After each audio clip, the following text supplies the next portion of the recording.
teman-teman, perkenalkan kami dari Prodi Sarjana Terapan Gizi Semester 5, Poltekkes Kemenkes Semarang, perwakilan dari kelompok 8 yang beranggotakan saya, Dara Azhara Safera, NIM P1337 4312 19018,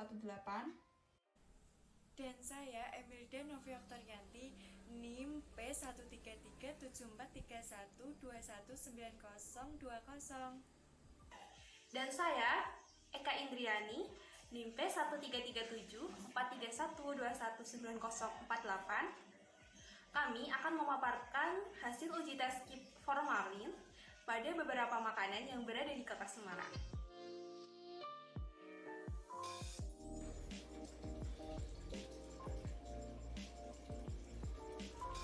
Video presentasi uji formalin dilakukan untuk memenuhi nilai ujian praktikum mata kuliah PMKP dengan dosen pengampu Bapak Yuwono Setiadi SSTM Gizi. Video ini disusun oleh Emilda Novia Oktorianti, NIM P13374312190020, Dara Azhara Safera, NIM P13374312190018, dan Eka Indriani, NIM P13374312190048, perwakilan dari kelompok 8, Sarjana Terapan Gizi Reguler A, Program Studi Sarjana Terapan Gizi Poltekkes Kemenkes Semarang tahun 2021.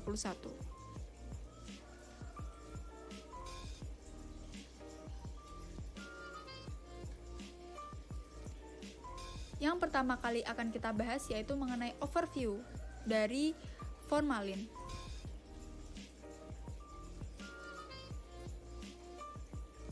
Jadi, bahan tambahan pangan atau yang biasa kita singkat dengan BTP adalah bahan yang ditambahkan ke dalam pangan untuk mempengaruhi sifat atau bentuk pangan. BTP ini digolongkan menjadi dua, yaitu yang diizinkan dan yang tidak diizinkan. BTP yang tidak diizinkan tetapi masih beredar luas diantaranya boraks, formalin, kloramfenikol, rodamin B, dan metanil yellow.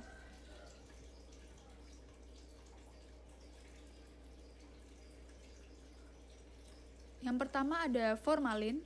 Formalin dan formaldehid merupakan dua senyawa dengan rumus kimia yang sama, yaitu CH2O.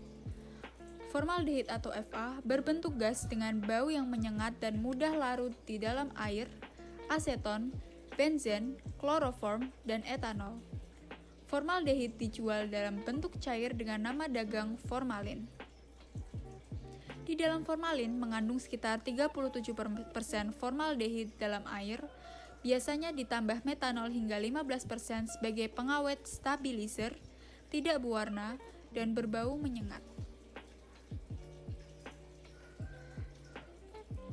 Berikut saya akan menyampaikan efek merugikan yang ditimbulkan oleh formalin. Yang pertama, formalin dapat bereaksi cepat dengan lapisan lendir saluran pencernaan dan juga saluran pernafasan. Yang kedua, formalin dimetabolisme menjadi formik asid pada lapisan mukosa hidung, liver, dan eritrosit.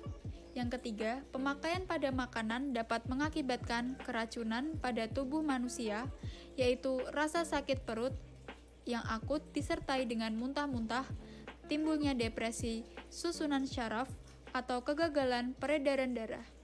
Yang keempat, bahaya residu yang ditinggalkan formalin bersifat karsinogenik bagi tubuh manusia. Selanjutnya, di sini ada prinsip dalam uji formalin, yaitu pembentukan senyawa kompleks berwarna ungu dari reaksi antara formaldehid dengan 4-amino 5-merkapro 1,2,3,4 triazol.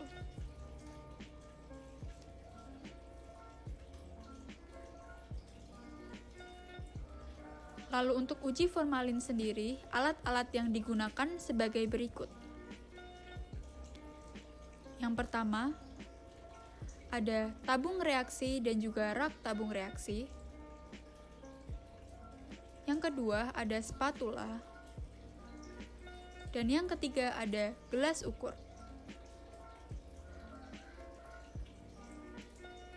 Yang keempat ada beker gelas. Yang kelima ada tisu kering. Dan bahan yang tidak kalah penting yaitu test kit formalin yang berisi pereaksi 1 formalin dalam bentuk cair, pereaksi 2 formalin dalam bentuk serbuk, dan tabung untuk mengambil alat pereaksi 2. Di sini ada APD yang diperlukan ketika melakukan uji formalin. Yang pertama ada masker, yang kedua ada jas lab, dan yang ketiga ada sarung tangan. Lalu di sini ada bahan-bahan yang digunakan dalam uji formalin, yaitu bahan-bahan yang akan kita uji atau sampel yang berisi sampolan, lontong, bakso, sotong, ikan peda, dan juga tahu kuning.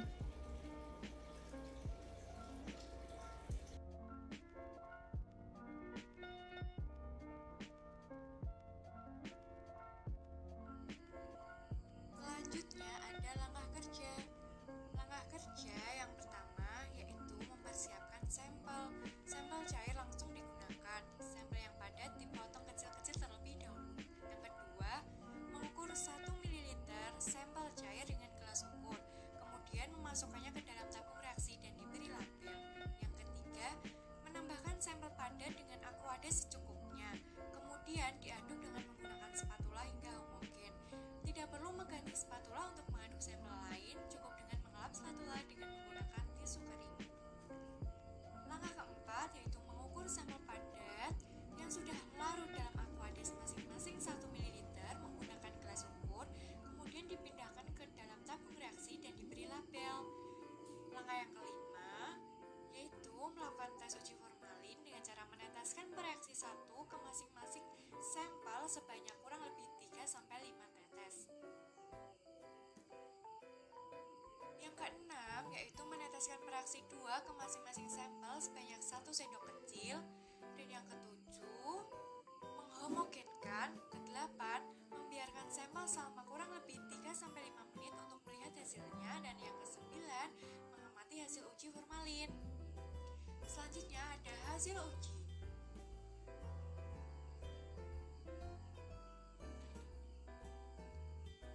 Hasil uji yang pertama membuat belangko yang positif berisi formalin dan yang negatif berisi sampel tahu kuning.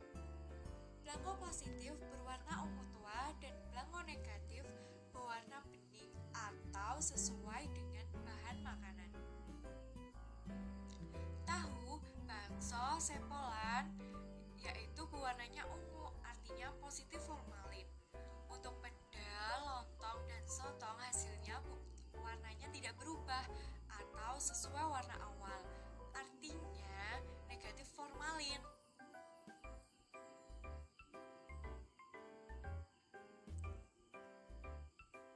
Uji formalin ini dapat mendeteksi antara 0,1 mg per liter sampai 2 mg per liter. Warna ungu pekat kandungan formalin lebih dari 2 mg per liter atau ppm. Warna ungu terang kandungan formalin antara 0,1 mg per liter atau ppm. Warna ungu muda kandungan formalin 2 mg per liter atau ppm.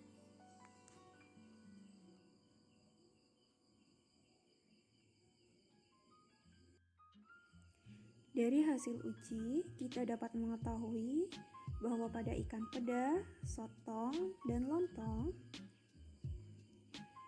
tidak mengandung formalin atau negatif formalin karena tidak adanya perubahan warna setelah diberi preaksi formalin. Pemanfaatan formalin dalam makanan sangat dilarang keras karena menimbulkan efek yang sangat buruk bagi kesehatan yang baru terasa beberapa tahun kemudian.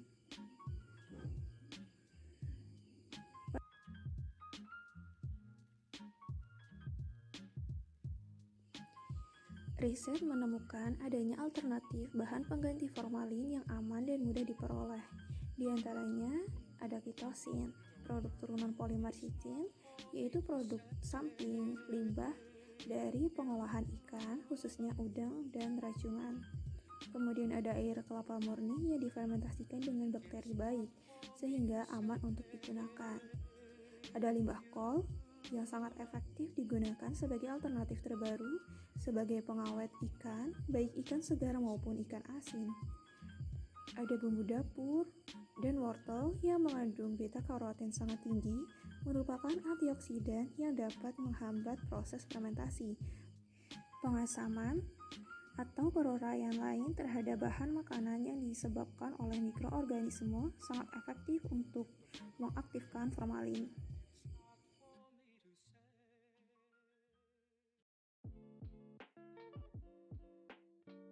Kemudian, uji pada bakso. Pada uji ini, bakso positif terdapat formalin dengan hasil berwarna ungu. Bakso yang positif dan negatif formalin memiliki karakteristik yang berbeda. Perbedaan karakteristik terdapat pada warna, tekstur, dan aroma. Ciri-ciri bakso yang positif diantaranya aroma berbeda dengan bakso tanpa formalin, warnanya lebih pucat, teksturnya sangat kenyal, awet hingga 3 hari pada suhu kamar dan 15 hari dalam lemari es. Konsumsi makanan yang mengandung formalin berdampak negatif bagi tubuh manusia dan alergi. Bahkan dapat menyebabkan kanker karena formaldehida bersifat karsinogenik.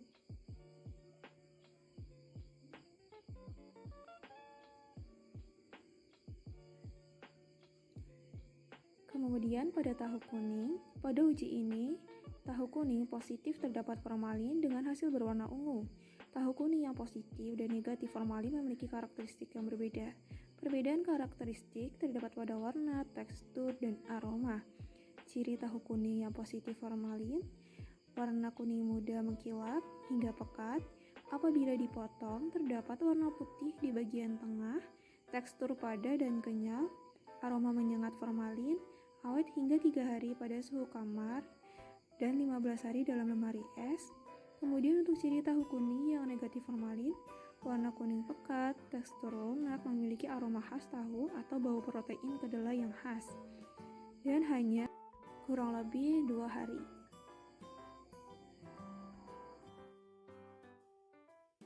Kemudian sempolan.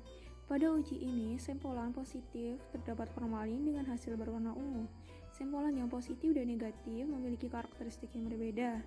Perbedaan karakteristik terdapat pada warna, tekstur, dan aroma. Ciri sempolan yang positif, aromanya berbeda dengan sempolan tanpa formalin, warnanya lebih pucat, tekstur lebih kenyal, awet hingga 3 hari pada suhu kamar, dan 15 hari dalam lemari. Konsumsi makanan yang mengandung formalin berdampak negatif bagi tubuh manusia dan alergi, bahkan dapat menyebabkan kanker karena formaldehida bersifat karsinogenik. Nah, dari sini kita dapat menyimpulkan alat yang digunakan sebagai pengukur adanya formalin pada makanan yaitu tes kit formalin. Di dalamnya terdiri dari reaksi 1 formalin bentuk cair dan reaksi 2 formalin dalam bentuk serbut. Dari hasil yang dilakukan dengan reaksi uji pada sampel peda, lontong, sotong tidak mengandung formalin, sedangkan sampel tahu, bakso, dan sempolan mengandung formalin. Jadi, bahan makanan yang tidak mengandung formalin artinya aman dikonsumsi. Mengkonsumsi formalin dalam makanan tidak secara langsung berakibat buruk, namun sifatnya berakumulasi atau tertimbun sedikit demi sedikit dalam organ hati, otak, dan testis.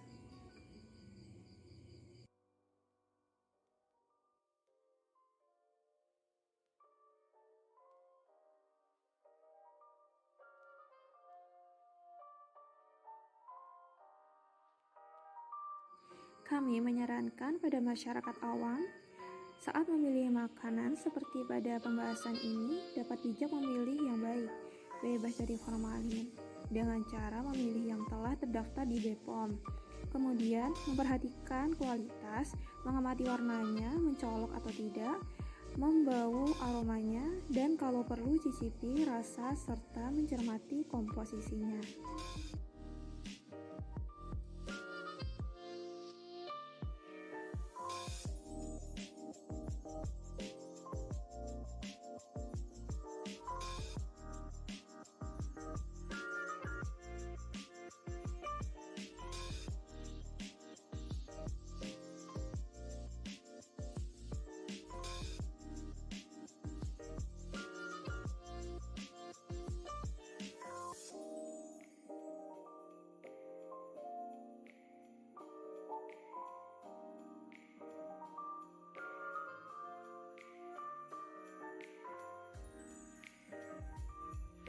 Oke teman-teman, sekian video presentasi dari kelompok 8. Terima kasih kepada Bapak Iwono yang telah memberikan tugas presentasi ini untuk memenuhi nilai ujian praktek pada mata kuliah Pengawasan Mutu dan Keamanan Pangan. Dan semoga video ini bisa memberi manfaat bagi kita semua. Untuk itu, jangan lupa subscribe, like, komen, dan share. Terima kasih. Dadah.